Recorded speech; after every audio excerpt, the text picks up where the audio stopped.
ሰላም እንዴት ናችሁ? ማትሪክን ማለፍ ከሆነ ምርጫው ወይም ዩኒቨርሲቲ መግባት ከሆነ ትምህርት ሚኒስቴር ያስቀመጠውን የማለፊያ ነጥብ ያ ማለት 50% ማምጣት ከ600 300 ማምጣት ከሆነ ምርጫው ዩኒቨርሲቲ መግባት የግድ አለብኝ ብላችሁ የምታስቡ ከሆነ ብዙ ጊዜ ያልተለመደ ስለምንማረው ነገር ነው እንጂ እንዴት እንደምንማረው ያልተለመደ ምክር ልለግሳችሁ ነው።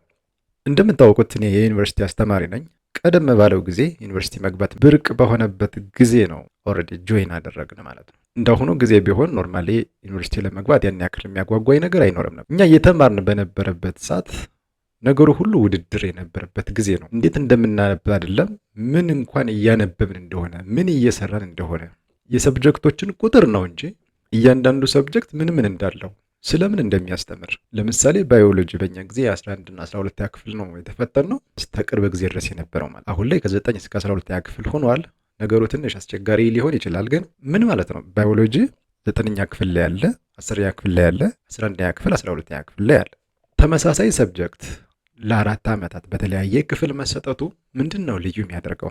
እና እኛ እየተማርን በነበረበት ሰዓት ልብ ያላለው ነገር እያንዳንዱ ሰብጀክት ወይም የትምህርት አይነት ምን ነገር ነው ሊያስተምረን የፈልገው የሚለውን አስበን አናቅም። እርስ በርስ ያለ የጓደኝነት ውድድር ነው እንጂ ማን ከማን የበለጠ ውጤት አመጣ ነው እንጂ ከየትኛው መምህር ምን ትምህርት ወሰዱ፣ ከየትኛው ሰብጀክት ምን አወቁ የሚለው ነገር አሳስቦን አያውቅም። አሁን ላይ ነው መለስ ብዬ ሳስበው ትክክል ያልሆነ አካሄድ እንደነበረን የገባ ነው። እንዳሁኑ ስላልሆነ ነው እንጂ በዛ ሰዓት የማለፍ እድላችንም አስቸጋሪ ይሆን ነበር። በእርግጥ ከግማሽ በላይ ነው ያመጣ ነው ግን እንዲሁ ግን አካሄዳችን አስቸጋሪ ነበር። ስለዚህ ትንሽ አሁን ላይ 4 ዓመታት መሆኑን ምክንያት በማድረግ ፈተናዎች በየጊዜው የሚወጡ ፈተናዎች ጥንካሬ እንደዚህ እሱን ምክንያት በማድረግ አይ ቲንክ ትንሽ ማቹርድ የሆነ አስተሳሰብ እንዲኖረን የሚፈልግ ይመስለኛል። ዩኒቨርሲቲ ባለሁበት በቆይታዬ እንኳን የኤግዚት ኤግዛም የሚባል ወይም ተማሪዎች የመጀመሪያ ዲግሪ ሲማሩ የነበሩ ተማሪዎች የግድ ዲግሪ ለማግኘት ኤግዚት ኤግዛም ይወስዳሉ። ያ ማለት 4 ዓመትም ይሁን 5 ዓመት 6 ዓመትም ይሁን ዩኒቨርሲቲ ላይ ሲማሩ የቆዩትን ትምህርት ከልሰው 100 ጥያቄዎች ይወጣላቸውና ከነዛ 100 ጥያቄዎች 50ውን ከመለሱ ኖርማሊ እንዳለፉ ይቆጠራል ማለት ነው። እንደዚህ አይነት ስትራቴጂ ይመስለኛል ትምህርት ሚኒስቴር እያዘው ያለው። ለ4 ዓመታት የተማራችሁትን ትምህርት ትፈተናላችሁ። ልዩ የሚያደርገው በእያንዳንዱ ሰብጀክት ጥያቄ መውጣቱ ነው። ኤግዚት ኤግዛም ላይ ያለው ነገር ምንድን ነው? 15 የሚሆን ከዛ በላይ ኮርሶች ይመረጡና ከሁሉም የተውጣጣ 100 ጥያቄ ነው ተዘጋጅቶ ተማሪዎች እንዲፈተኑ የሚደረገው። እና ምን ልላችሁ መሰላችሁ? በየጊዜው የተለመደውን አይነት የጥናት ስታይል ማለት እኛ አሁን ፈተና ሲመጣ ብቻ እንደምንም ተደብቀንም ቢሆን ከእንቅልፋችን አይናችንን እያሻሽንም ቢሆን ብቻ በየትኛውም አጋጣሚም ቢሆን ዋናው ትኩረታችን እያንዳንዷን ፔጅ መተዋወቅ ነው። መተዋወቅ ማለት እናነበዋለን፣ እናየዋለን፣ ግን አንረዳውም። ይሄ አለመረዳት ፈተናዎች በተለያየ መንገድ ሲመጡ ለመመለስ እንቸገራለን። በሌላ ጊዜ በምነግራችሁ በሌላ ቪዲዮ አንድ ትምህርት ማወቅና ለማወቃችን የሚለካባቸው 3 ነገሮች አሉት። አንደኛው ኖርማሊ ኮግኒቲቭ የሚባል ነው፣ በአእምሯችን ማወቃችን ሲሆን ሁለተኛው ላነበብነው ወይም ለዛ ትምህርት ያለነው ፍቅር ዝንባሌ የሚባለው ካወቅ ነው መውደድ አለብን ወይም ከወደድነው ማወቅ አለብን የሚል ሀሳብ አለ። ሌላው ሳይኮሞተር የሚባል ነው። ሳይኮሞተር ኖርማሊ አውቀነዋል፣ ወደነዋል፣ ወደ ህይወታችን አውርደን ኖርማሊ ወደ ህይወታችን አመጠን መጠቀም መጀመር መቻል ማለት ነው። እሱን በሌላ ጊዜ እነግራቸዋለሁ። ስለዚህ እንዲህ አይነት ነገሮች በተለይ ኮግኒቲቭ የሚባለውም አፌክቲቭ የሚባለውም ሳይኮሞተር የሚባለውም ፈተናዎች የሚወጡት በዚህ መንገድ ነው። በመሰረቱ የትኛውም ማጠቃለያ ፈተና የሚወጣው በዚህ መንገድ ነው። ኮግኒቲቭ ለምሳሌ ሪሜምበር ወይ ደግሞ ማስታወስ መሸምደድ ብቻ ያተኮረ ከሆነ ፈተናዎች ኖርማሊ ለየት ብለው ወይም ቀየር ብለው አገላለጻቸው ወይም ኤክስፕሌን የሚደረጉበት መንገድ ተለይቶ ሲመጣ ለመመለስ እንቸገራለን። ወርድ ፕሮብለምስ ወይ ደግሞ ፎርሙላ ተጠቅመን ሶልቭ የምናደርጋቸው ነገሮች ሲመጡ ልክ ለምሳሌ እንደ ፊዚክስ፣ ኬሚስትሪ፣ ኢኮኖሚክስ፣ ማቴማቲክስ እንዲህ አይነት ሰብጀክቶች ትንሽ ከሚሞራይዜሽን ወይም ከመሸምደድ ባለፈ አንደርስታንድ ማድረግ የሚጠይቁ ሰብጀክቶች ናቸው። አንደርስታንዲንግ እንደ ሪሜምበር የተለያየ ደረጃን ያላቸው። ለምሳሌ የሆነን ቋንቋ ልትሸመድዱ ትችላላችሁ። ያ ቋንቋ ምን ማለት እንደሆነ ካልተረዳችሁት፣ ስለዚህ አንደርስታንድ አላደረጋችሁትም ማለት። እናም ልነግራችሁ የምፈልገው ማንኛውንም ሰብጀክት ስታነቡ ከሚሞራይዜሽን በዘለለ ምን ማለት ነው ያላችሁ ራሳችሁን መጠየቅ፣ ራሳችሁን ቻሌንጅ ማድረግ መልመድ አለባችሁ። እሱን ማድረግ መቻል ምናልባት ዩኒቨርሲቲ መግባት ሌላ ጉዳይ ነው፣ ግን በየጊዜው የምትማሯቸውን ትምህርቶች ምክንያቱም እያንዳንዷ ደቂቃ እያንዳንዷ ሰከንድ የህይወት አካል ስለሆነች ያችን የህይወት አካል ደግሞ በጥንቃቄ ጌሙን ለመጫወት አንደርስታንድ ማድረግ የግድ ይላል። ስለዚህ በእያንዳንዱ ሰብጀክት ለምሳሌ ባዮሎጂ የሚያስተምራችሁ በተለያዩ ነገሮች አሉ። ኬሚስትሪ የሚያስተምራችሁ የተለያዩ ነገሮች አሉ። ጂኦግራፊ፣ ኢኮኖሚክስ፣ እነዚህ ነገሮች አንደርስታንድ ብታደርጉ ዩኒቨርሲቲ ገብታችሁ የትኛውም አይነት ዲፓርትመንት ጆይን ብታደርጉ ምንም አዲስ ነገር ላይ መጣ ይችላል። ሰው በዚህ ቪዲዮ የምነግራችሁ ለምሳሌ በባለፈው ትምህርትን በተመለከተ ከተደረጉ ጥናቶች መካከል በጣም አዋጭ የሚባለው የትኛው ነው የሚለውን አንድ ቪዲዮ ሰርቻላችኋለሁ።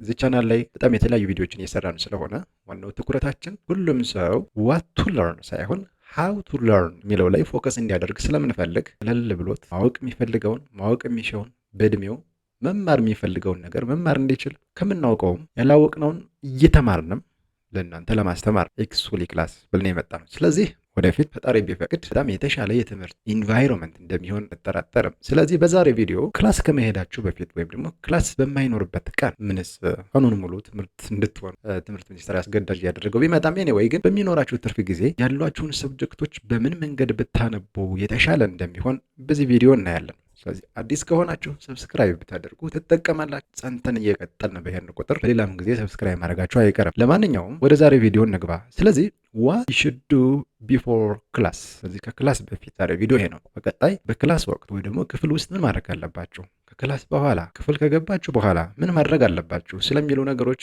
እያንዳንዳቸው በተቻለ መጠን ጥሩ ቪዲዮዎች ይዘን እንመጣለን። 4 ሚስጥሮች አሉ። there are four secrets. first secret is the 3R ቴክኒክ ይባላል። 3R ቴክኒክ ምን ማለት መሰላችሁ? 3R ነው። ስለዚህ አንዱ አር ማለት ሪድ ማለት ነው። ኖርማሊ ሪድ ኮንቬንሽናል የሚታወቀው በተለምዶ የምናውቀው ሪድ ማለት ነው። ሁለተኛው አር ሪሳይት ማለት ነው። ሪሳይት። ሶስተኛው አር ሪቪው ማለት ነው። ሪቪው። ስለዚህ ሪድ፣ ሪሳይት፣ ሪቪው። ይሄ የመጀመሪያው ሚስጥር ነው። ምን ማለት መሰላችሁ? ለምሳሌ አንድ ሰብጀክት ልታነቡ ነው። ያንን ሰብጀክት ኖርማሊ ታነባላችሁ። በቃ ታነባላችሁ። ሪድ የሚለው ሌቭል ታነባላችሁ። ሁለተኛው ግን ያንን መጽሐፍ በተለመደው መንገድ አይደለም ማንበብ።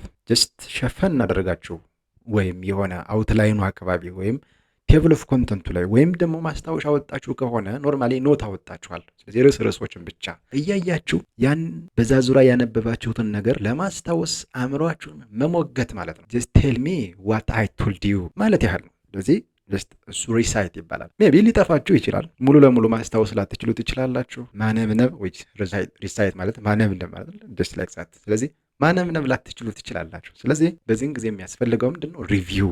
መለስ ብላችሁ ያን የተጻፈውን ነገር ሪድ የሚባለው ሌብል ላይ ያያችሁትን ነገር መልሳችሁ ማየት ማለት ነው። ይህን በማድረግ አእምሯችሁ መያዝ የሚችለውን ያህል ኢንፎርሜሽን ወይም እውቀት እንዲይዝ አቅም ትፈጥሩላታላችሁ ማለት ነው። በነገራችን ላይ ይህን የተመለከተ አንድ የተጠና ጥናት አለ።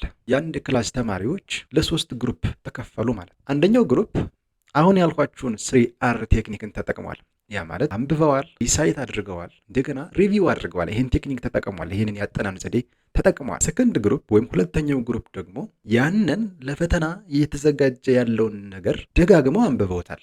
ጀስት አንድ ያነበቡት ደግመው ሌላ ጊዜ ያነበቡት፣ ሌላ ያደረጉት ነገር የለም። ስለዚህ ሪድ የሚለውን የደጋገሙት እንጂ ሪሳይትም ሪቪው የሚባል ነገር የለም እዚህ ጋር። ሰርድ ግሩፕ ወይም ደግሞ ሶስተኛው ቡድን ደግሞ ለፈተና የሚፈለገውን ጽሑፍ አንብበዋል፣ ነገር ግን ማስታወሻ ይዘው ነበር። ሌላ ምንም ያደረጉት ነገር የለም። አንብበዋል፣ ማስታወሻ ይዘዋል። ልክ እኛም በተለምዶ የምናደርገው ነገር አለ። አንብቡ እያነበባችሁ ወይም እያዳመጣችሁ ማስታወሻ ያዙ ይባላል። ግን ያን ማስታወሻ በሌላ ጊዜ አንብቡት የሚል ምክር ግን ተመክረንም አናውቅም። እንደ አጋጣሚ መክረንም አናውቅም። ለማንኛውም እነዚህ 3ቱ ግሩፖች በዚህ በተደረገ ሳይንሳዊ ጥናት የመጀመሪያው ግሩፕ ምንድን ያልኳችሁ 3R የሚል ቴክኒክ ተጠቅሟል። ሁለተኛው ደጋግመው አንብበዋል፣ 2 አንብበዋል። ሶስተኛው እያነበቡ ማስታወሻ ወስደዋል። ከሳምንት በኋላ 3ቱም ቡድኖች ወይም የአንድ ክላስ ተማሪዎች ተመሳሳይ ፈተና ይፈተናሉ ከዛው ቶፒክ ላይ ማለት ነው። የሚገርማችሁ ነገር የመጀመሪያው ግሩፕ ወይም 3R ቴክኒክን ተጠቅሞ ሲያጠና የነበረው ቡድን የተሻለ ፈተና ሰርቷል። የተሻለ ውጤት ተምጥቷል። ኤክስፕላኔሽን በደንብ ኤክስፕሌን አድርገው ጽፈዋል። ትሩ ፎልስ በደንብ መልሰዋል። ቾይስ በደንብ መልሰዋል። ቤተር ዛን ዛዘር ግሩፕስ። ከዚህ በመነሳት ይሄ ጥናት እንዳጠቃለለው 3R ቴክኒክ ማንኛውም ተማሪ ቢጠቀምበት በየትኛውም ሌቭል አዋጭ የጥናት ዘዴ እንደሆነ ከዚህ መረዳት ይቻላል ማለት ነው። ስለዚህ ነው የሚጠቅማችኋል ብዬ አመጣሁላችሁ። ሴክሬት 2 ወይ ደግሞ ሁለተኛው ሚስጢር ዲግ ዲፕ ይባላል። ምን ማለት መሰላችሁ? ዲግ ማለት መቆፈር ነው ማለት ዲፕ በጣም በጥልቀት አዝልቆ መቆፈር መሬት ማለት አይደለም። ኖርማሊ እዚህ ጋር የሚሆነው ነገር ምንድነው? ልክ ለምሳሌ የሆነ ስልካችሁን አወጣችሁ ፌስቡክ ስክሮል እያደርጋችሁ ታያላችሁ። እያያችሁ ማንበብ ትችላላችሁ። እኔ አሁን ላንብብ የሆነ መጽሐፍ ላይ ስልኬን እንደዚህ እያደረግኩኝ በደንብ ማንበብ እችላለሁ። ብጠየቅ ምን እያደረግኩ እንደሆነ መናገር እችላለሁ? አልችልም። ወይንም ደግሞ መጽሐፉንም ትቼ ፌስቡክ ወይ ደግሞ የሆነ ቲክቶክ ሊሆን ይችላል ስክሮል አደርጋለሁ።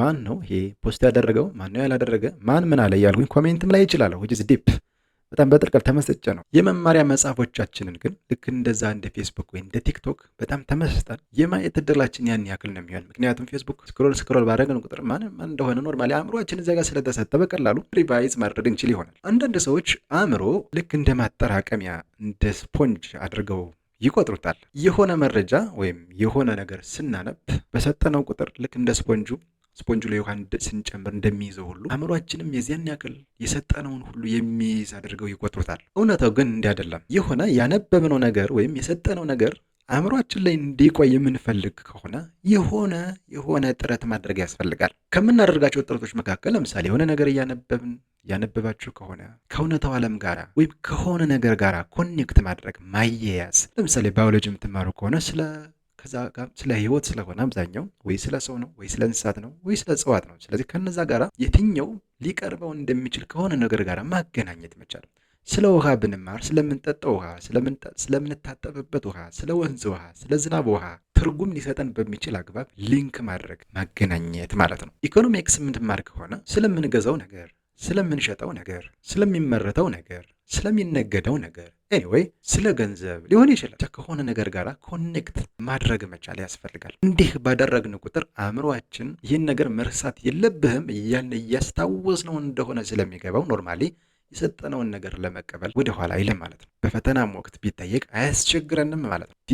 ዲፕ ማለት በጥልቀት ማንበብ አንዱ ነገር ነው። ሌላ ነገር ሳንይዝ፣ ስልክ ሳንይዝ፣ ቲቪ ሳናይ አንዳንድ ሰዎች ወይም ከዚህ በፊት ጓደኞቼ ሲናገሩ እንደምሰማው ሙዚቃ እያዳመጡ የማንበብ ልምድ ያላቸው ሰዎች አሉ። በመሰረቱ ሳይንስ እንደዚ አይነቱን ነገር አይደግፈውም። አእምሯችን በጣም በጥልቀት ከሆነ ነገር ጋራ ኢነርጂያችን ወደ አንድ ነገር ፍሎ እንዲያደርግ ነው የሚጠበቀው። ሙዚቃው ጋር አንድ ነገር አለ፣ ጽሁፉ ጋር ወይም መጽሐፉ ጋር ሌላ ነገር አለ። ይሄ ግን ውጤታማ ያደርገናል። የተሻለው ነገር ምንድን ነው?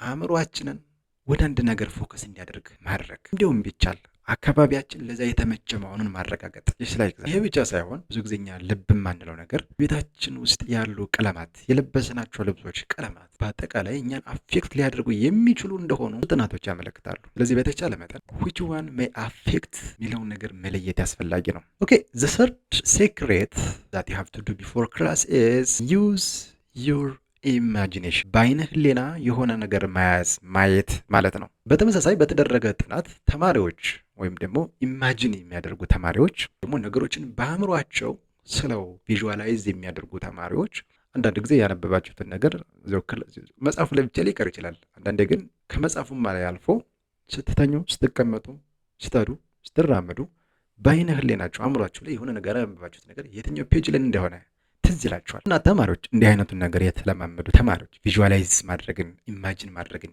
የተለማመዱ ተማሪዎች ነገሮችን በፍጥነትና በጥራት የማስታወስ ብቃታቸው ቪዥዋላይዝ ካላደረጉ ተማሪዎች የተሻለ ሆኖ ተገኝተዋል። ስለዚህ ቪዥዋላይዝ ማድረግ ነገሮችን በቀላሉ እንዳንረሳ አእምሯችንን ያለማመር ነው እንደሆነ ጥናቶች ያመለክታሉ። ስለዚህ እንዲህ አይነቱን ነገር ተጠቅማችሁ ብታዩት ሞር በተሻለ ውጤታማ የመሆን እድል ይኖራቸዋል። አንድ ነገር ልጨምርላችሁ። ለምሳሌ አንድ ሰብጀክት 4 ዓመታት ላይ በተለያየ ርዕስ ወይም አንድ ርዕስ ተቀራራቢ የሆነ ነገር ይኖረው ይችላል። so you have to visualize በማድረግ you can differentiate the scope ወይም ደግሞ ወሰኑን ማለት ነው። 9ኛ ክፍል እስከ የት ድረስ እንደሆነ፣ 10ኛ ክፍል ምን ተጨመረ፣ 11ኛ ክፍል ምን ተጨመረ፣ 12ኛ ክፍል ምን ተጨመረ የሚለውን ነገር ቪዥዋላይዝ ማድረግ ትችላላችሁ።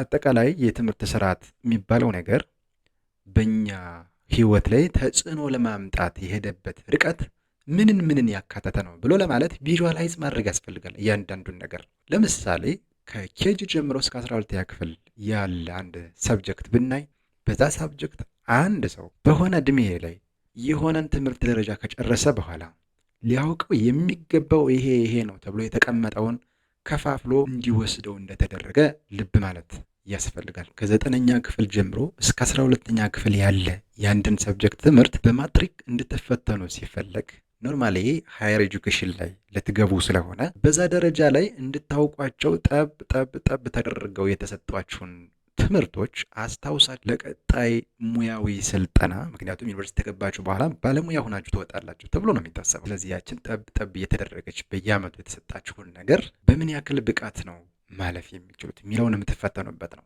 ስለዚህ ይህን ለመረዳት ቪዥዋላይዝ ማድረግ፣ በእያንዳንዱ ሰብጀክት ቪዥዋላይዝ ማድረግ፣ የ9ኛ ክፍል ካያችሁ በኋላ የ10፣ የ11፣ የ12 ካያችሁ በኋላ ቪዥዋላይዝ ማድረግ እንደ you have to differentiate the scope of those topics in each unit. so ቪዥዋላይዝ ማድረግ መልመድ አለባችሁ። ልክ ቤታችሁ ሁናችሁ የሆነ ቦታ ብሄድ ይሄን ብሰራ ያን ባደርግ ይሄን ባላደርግ ብላችሁ እንደምታስቡት ማለት ነው። የሆነ ነገር ካነበባችሁ በኋላ ኦኬ እኔ የተመለከተ ነው ያን የተመለከተ ነው እያሉ ማለት ነው። just like that። አራተኛው ሴክሬት ወይ ደግሞ the four secrets that you have to do before class is testing yourself። ራሳችሁን መፈተሽ። ቆም በሉ። ይኸውላችሁ ብዙ ጊዜ ይሄ ያለመድነው ነገር ነው።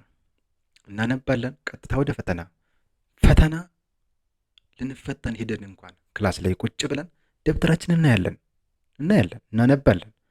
እናነባለን፣ እንደ ጎርፍ ይገባል። ግን ልክ አንድ ስፖንጅ ውሃ ላይ ያስቀምጠ ነው ውሃ አያዝ። ለምሳሌ አንድ ደረቅ ስፖንጅ ውሃ ላይ ብታስቀምጥ ውሃ አይገባው። ነገር ግን እንደዚህ በጨመቃችሁት ቁጥር ከደረቅ ተነስቶ እየረጠበ መጨረሻ ላይ ምን ይሆናል? መያዝ የሚችለውን ያህል ውሃ ይይዛል ማለት ነው። ቴስቲንግ ማለት ልክ ስፖንጁን እንደምንጨምቀው ማለት አእምሮአችን መጨመቅ አለበት፣ መገደድ አለበት። የሰው ልጅ አእምሮ በተፈጥሮ ዝም ብሎ ነገሮችን እንዲይዝ አይደለም። አንዳንዴ ተገዶ መያዝ አለመያዙ መፈተሽ አለበት። አለበለዚያ በቀላሉ እንዲረሳም ተደርጎ የተፈጠረ ስለሆነ ከልጅነታችን ጀምሮ ያየን የሰማናቸውን ነገሮች እየረሳን አዳዲስ ነገሮችን እየተካን ያው እድገታችን በዚህ መንገድ የተመሰረተ ነው አፈጣጠራችንም። ስለዚህ ግን ሁሉን ነገር ስለሆነ የሚረሳው ይሄ ይጠቅመዋል፣ ይሄ አይጠቅመውም፣ ይሄ ይጠቅማታል፣ ይሄ አይጠቅማትም ብሎ ማሰብ ስለማይችል የግድኛ አቅጣጫ መስጠት አለብን። ቴስት ራሳችሁን መፈተን አለባችሁ። ፈተናዎችን ማውጣት፣ ከጓደኞቻችሁ ጋር ከሆናችሁም ጥያቄዎችን ያወጣችሁ መፈታተን፣ ሳታዩ መጽሐፋችሁን ከድናችሁ ስለዛ ርዕሷን ብቻ በማየት ምን እያስታውሳችሁ እንደሆነ ምን ማስታወስ እንደቻላችሁ መሆንም መፈተን፣ ጠፋችሁ መለስ ብላችሁ ማየት። እሱ አይነት ልምምድ በጣም ውጤታማ የሆነ ያጠናን ዘዴ መለማመድ ትችላላችሁ። ወይም በዚህ መንገድ የትኛውንም ፈተና ማለፍ ትችላላችሁ ማለት ነው። ስለዚህ በአጠቃላይ በዛሬ ቪዲዮአችን 4 ሴክሬቶችን ነግሬያችኋለሁ። አስታውሱ። የመጀመሪያው 3R ቴክኒክ ብዬ ያልኳችሁ ነው። ማንኛውንም የምታነቡትን ነገር ማንበብ፣ ቀጥሎ ሪሳይት ወይም ደግሞ ያነበባችሁትን ለመያዝ ሳታዩ ለማነብነብ መሞከር። ሶስተኛው ሲጠፋችሁ መልሶ ሪቪው ማድረግ መቻል። አንደኛው ሴክሬት 3R የሚባለው እና ውጤታማም እንደሆነ ነግሬያችኋለሁ። ሁለተኛው ዲፕ በደንብ በጥልቀት ለማስታወስ መሞከር። ሶስተኛው ኢማጂኔሽን፣ በአይነ ህሊናችሁ ያነበባችሁትን ነገር መያዝ። ስትራመዱ፣ ስትበሉ፣ ስትጠጡ፣ ስትተኙ የሆነ ነገር እያደረጋችሁ ቪዥዋላይዝ ማድረግ። አራተኛው ቴስት ዮርሰልፍ፣ መፈተን፣ ጥያቄዎችን ያወጡ መፈተን። ዳሽ ካርዶችን ቁርጥራጭ የሆኑ የተለያዩ ርዕሶችን የያዙትን እያዩ ስለዛ ያነበባችሁትን ፎርሙላም ሊሆን ይችላል። ፎር ዋት ፐርፐስ ዛት ፎርሙላ ሜቢ ዩዝድ የሚለውን ማየት፣ ለየትኛው ነው ይሄ ፎርሙላ የሚያገለግል እያላችሁ ማየት። እነዚህም ብትጠቀሙባቸው በጣም ውጤታማ እንደምትሆኑ ተስፋ አድርጋለሁ። በቀጣይ በሌላ ቪዲዮ አገኛችኋለሁ። ሰብስክራይብ ማድረጋችሁን አትርሱ። አብራችሁ ስለቆያችሁ አመሰግናለሁ። ይመቻችሁ። ባይ ባይ።